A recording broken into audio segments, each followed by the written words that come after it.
ఇన్ని నా కృతజ్ఞత వందనాలు తెలియజేసుకుంటున్నాను. చాలా సంతోషం. ఈ వారం దేవుడు కూడా మనతో మాట్లాడడానికి సిద్ధమై ఉన్నాడు. ఆమేన్. ఎంతమంది నమ్ముతున్నారు ఈరోజు దేవుడు మనతో మాట్లాడుతున్నాడని? గట్టిగా చెప్దాం హల్లెలూయా. గట్టిగా చెప్దాం హల్లెలూయా. ఎందుకంటే మన దేవుడు మాట్లాడే దేవుడు. మన దేవుడు ఎవరు? మాట్లాడే దేవుడు. మన దేవుడు సజీవుడు. మన దేవుడు జీవించున్నవాడు. మనము ఆరాధించే దేవుడు నిన్న నేడు ఏకరీతిగా ఉన్నవాడు. హల్లెలూయా. అటువంటి దేవుణ్ణి మనం ఆరాధిస్తున్నప్పుడు మనం కూడా ఎలా ఉండాలంటే, దేవుని వాక్యంలో ఒక మాట ఉంది, నేను పరిశుద్ధుని గనుక మీరు కూడా నేను ఆత్మనై ఉన్నాను కనుక మీరు కూడా ఏమై ఉండాలి. మీరు ఆత్మ ఉంటే ఎలా ఉంటారు? ఆత్మలో ఆత్మతోనూ సత్యముతోనూ ఆయన ఆరాధించాలి. ఆయన యథార్థవంతుడు గనుక మనం కూడా యథార్థవంతులుగా ఉండాలి. ఆయన నీతిమంతుడు గనుక మనం కూడా నీతిమంతులుగా ఉండాలి.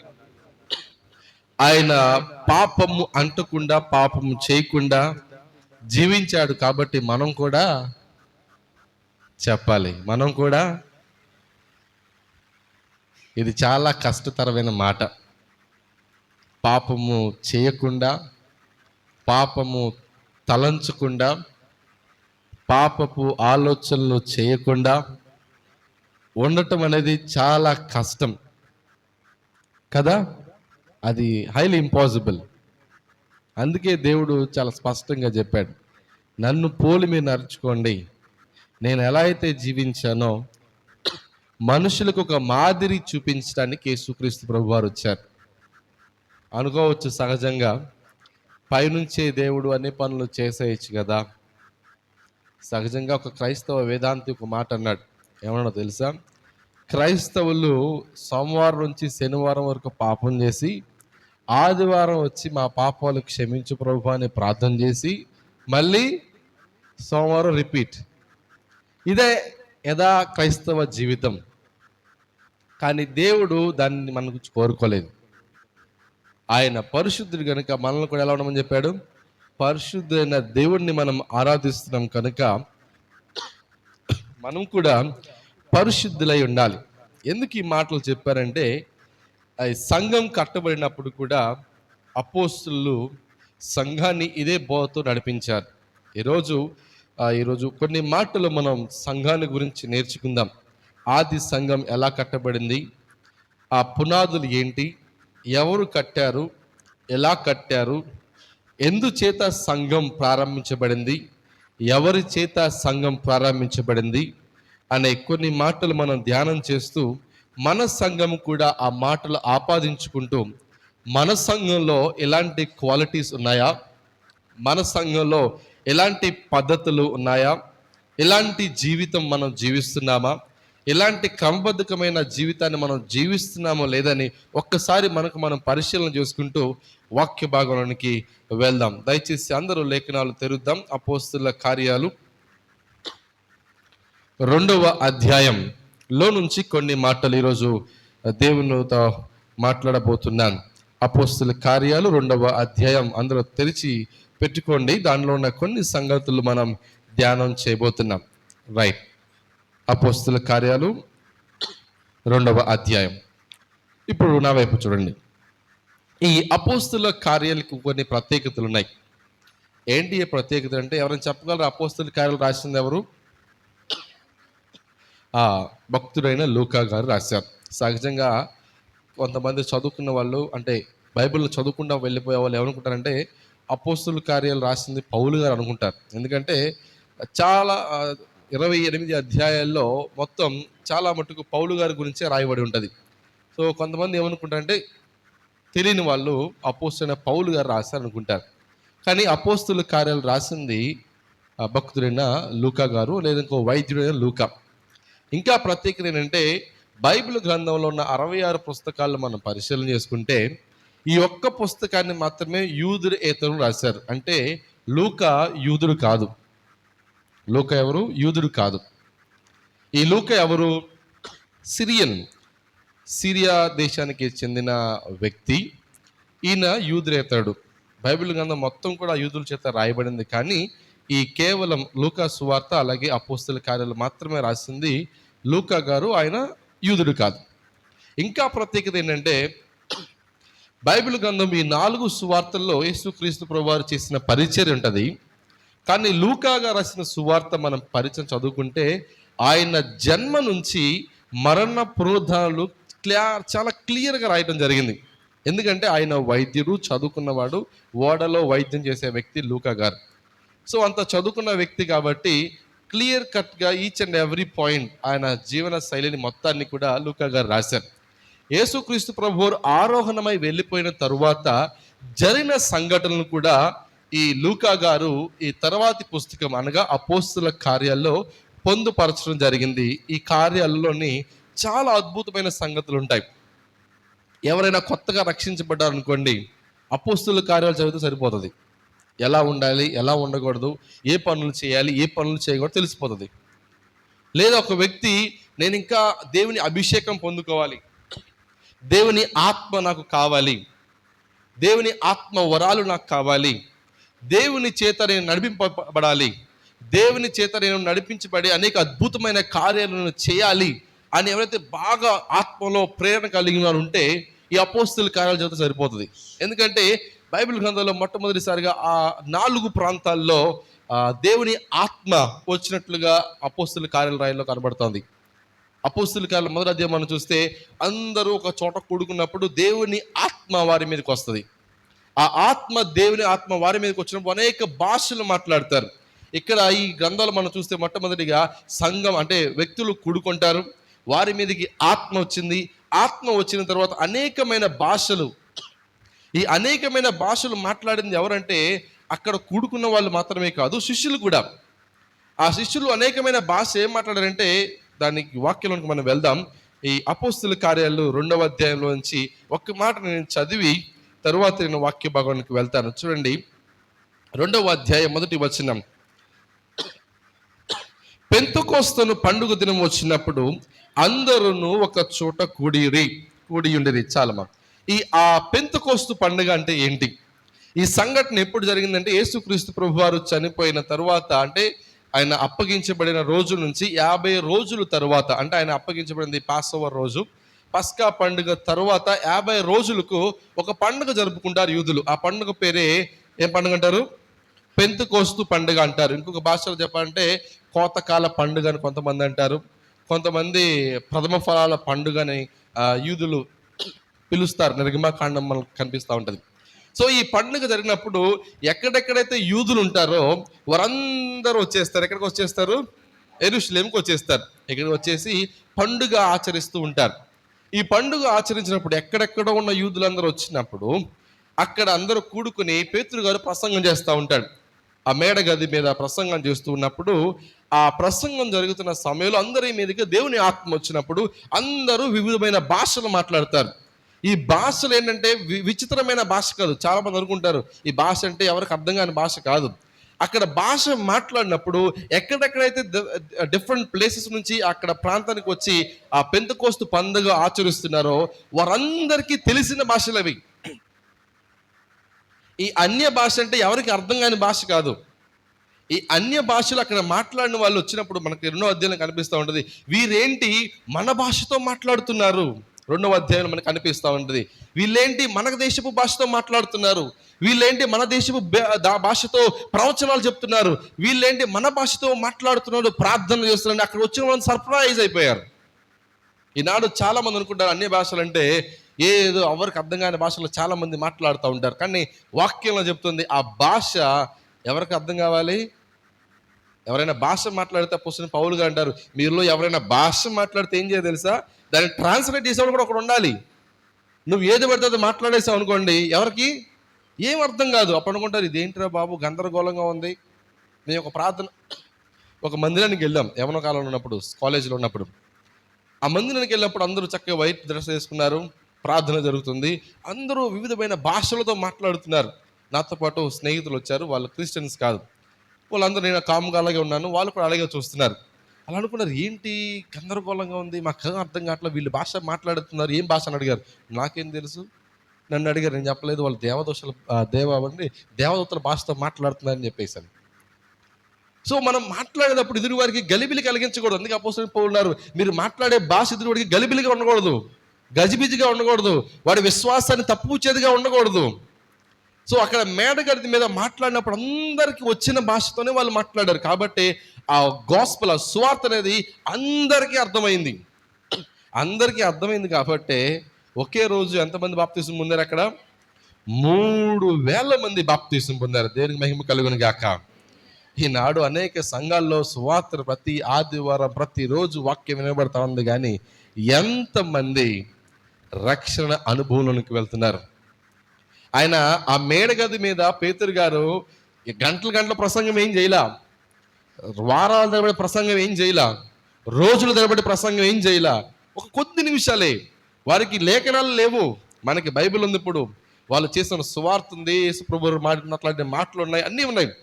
కానీ పేతురు గారు చిన్న మాటలే, యేసు ప్రభు వారికి ఏదైతే నేర్పించారో, యేసు ప్రభు వారికి ఏదైతే బోధించారో అదే మాటలు అక్కడ కూడుకున్న వారందరితో మాట్లాడినప్పుడు వారి హృదయాలు కదిలించబడ్డాయి, వారి హృదయాలు మార్పు చెందబడ్డాయి, వారి హృదయాలు మారిపోయిన వాళ్ళు ఏం చేస్తారు తెలుసా? Come let's go and join the church, పోదాం రండి, అందరికి బాప్తీసం తీసుకున్నారు.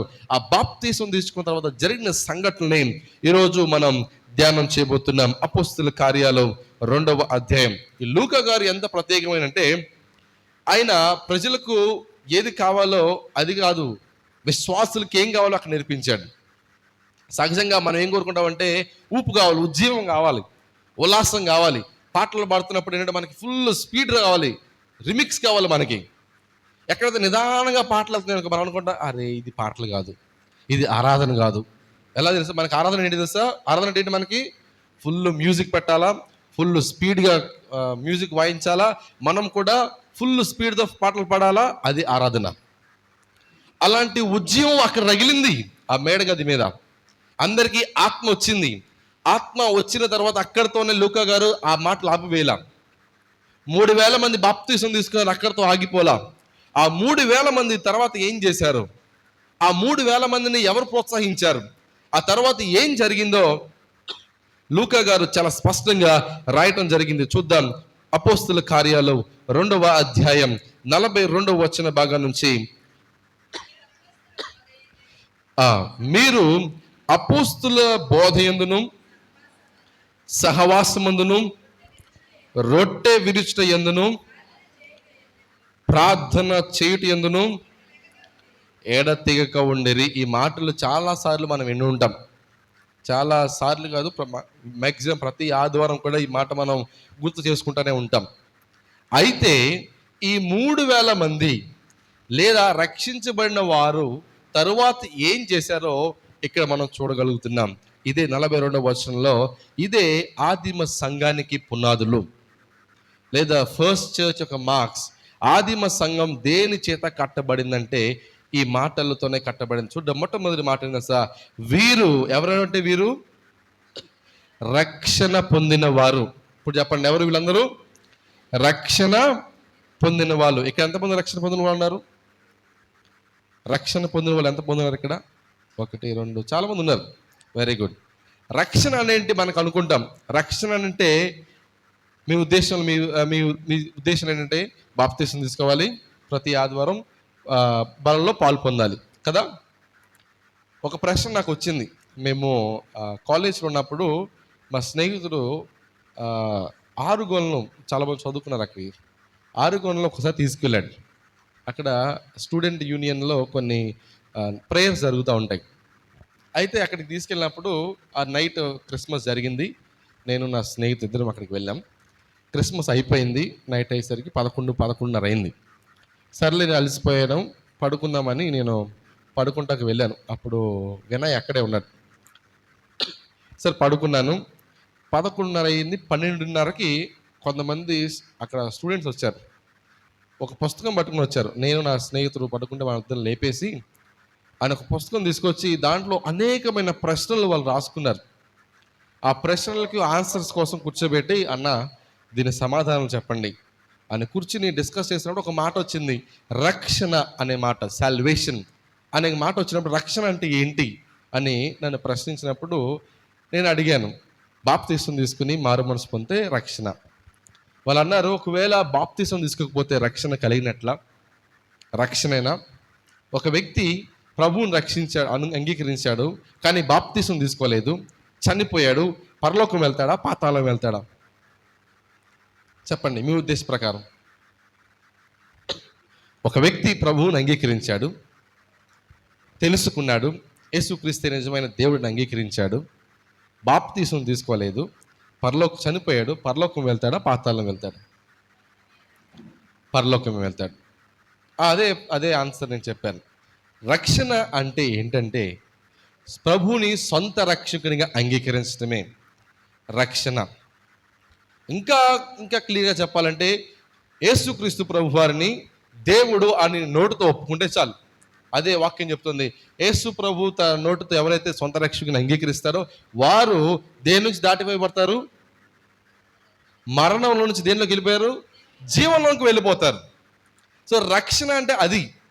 సో వీళ్ళందరూ రక్షణ పొందారు. రక్షణ పొందిన తర్వాత ఎదుటి వాడికి తెలియాలి, వీడు మారు మనసు పొందాడు, రక్షణ పొందాడంటే ఎదుటివాడికి టెస్టిఫికేషన్ కోసం, ఎదుటివాడికి గుర్తించడం కోసం ఏం చేశారంటే వీళ్ళందరినీ బాప్తిస్మ అనుభవంలోకి తీసుకువచ్చారంటే నూతనమైన జన్మ అంటే మీరు మాత్రమే కాదు, మీ రక్షణ ఎదుటివాడికి తెలియాలి. మీరు పొందిన రక్షణ, మీరు పొందిన మారు మనసు ఎదుటివాడికి రూపకరమైన జీవితాన్ని చూపించాలంటే ఈ బాప్తిస్మ అలా నీటిలోనికి దిగి, ఇదిగో నేను రూపాంతరం చెందానని ఎదుటి వారికి తెలియడం కోసమే ఈ బాప్తిస్మ అనుభవంలోనికి. అందుకే యేసుక్రీస్తు ప్రభు వారు కూడా బాప్తిస్మ తీసిన తర్వాత ఇదిగో రూపాంతరము పొందుడి. ఆయన బాప్తిస్మ బయటకు వచ్చిన తర్వాత పరలోకం నుంచి పౌరం దిగి వచ్చి, ఇదిగో ఈయన నా ప్రియ కుమారుడు, ఈయన మాట వినుడి. ఆ మాటలే విన్నారు ఈ అపోస్తలు. ఆ మాటలే అక్కడ కూడుకున్న 3000 మందికి ప్రకటించారు పేతురు గారు. ఆ మాటలు విన్న వాళ్ళే రక్షణ పొందారు, మారు మనసు పొందారు. తర్వాత ఏం చేసుకున్నారు? బాప్తీసం తీసుకున్న తర్వాత జరిగిన మొట్టమొదటి మాట వీరు అపోస్తుల బోధ. మొట్టమొదటి మాట అపోస్తుల బోధ. మొట్టమొదటి పిల్లర్. సంఘం దేని మీద కట్టబడింది? బోధ ఎందుకు కట్టబడింది? ఎటువంటి బోధ మీద కట్టబడింది? ఏంటి ఆ బోధ? వారికి వాక్యం అనుకున్నట్లుగా వాళ్ళకి వాక్యం చేతిలో లేదు. కేవలం ధర్మశాస్త్రంలో కొన్ని పత్తులు, అంటే కొన్ని కాగితాలు మాత్రమే, సింపుల్గా చెప్పాలంటే కొన్ని మాటలు మాత్రమే వారికి అందుబాటులో ఉన్నాయి. తరువాత యేసుక్రీస్తు వారు వారికి నేర్పించిన మాటలు ఉన్నాయి. ఆ మాటలే వారు నేర్పిస్తూ వెళ్ళారు. ఆ 12 మంది 120 మంది అయ్యారు. తర్వాత 3000 మందికి వ్యాప్తి చెందారు. దేశాంతరాలు వ్యాప్తి చెందిన ఆ మాటల్లోనే ఈ సంఘం కట్టబడింది. ఏంటి ఆ బోధ? అలాగే ఏ బోధల గురించి కూడా మనం దూరంగా ఉండాలి కూడా ఈ అపోస్తులు బోధించారు. ఒకసారి చూద్దాం, వాక్యంలో నుంచి కొన్ని మాటలు మనం పరిశీలన చేద్దాం. చూడండి, మార్కు సువార్త 12వ అధ్యాయం. మార్కు సువార్త 12వ అధ్యాయం 38, 39, 40 వచనాలు ఒకసారి పరిశీలన చేద్దాం. మార్కు సువార్త 12వ అధ్యాయం.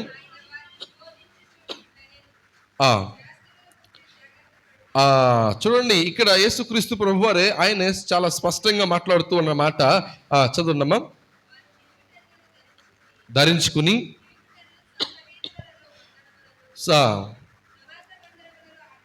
సమాజ మందిరంలో అగ్రపీఠములను, విందులను అగ్రస్థానం కొరుచు, విధవరాండ్రులను దిగమింగుచు, మారు వేషముగా దీర్ఘపార్థనలు చేయుదురు, వీరు మరి విశేషముగా శక్తి పొందుదనిను.